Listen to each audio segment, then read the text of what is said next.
اعوذ باللہ من الشیطان الرجیم بسم اللہ الرحمن الرحیم۔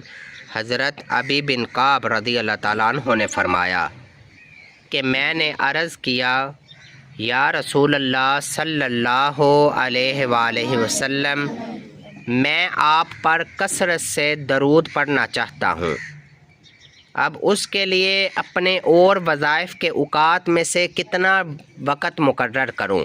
آپ صلی اللہ علیہ وآلہ وسلم نے فرمایا، جتنا تم چاہو۔ عرض کیا، چوتھائی؟ فرمایا، جتنا تم چاہو، اگر زیادہ کر لو تو وہ تمہارے لیے اور بہتر ہے۔ میں نے عرض کیا، کیا نصف؟ فرمایا، جتنا تم چاہو، اگر اس سے بھی زیادہ کر لو تو وہ تمہارے لیے بہتر ہے۔ میں نے عرض کیا، دو تہائی؟ فرمایا، جتنا تم چاہو، اگر زیادہ کر لو تو تمہارے لیے اور بہتر ہے۔ تو پھر سارا وقت درود ہی کے لیے مقرر کر لوں؟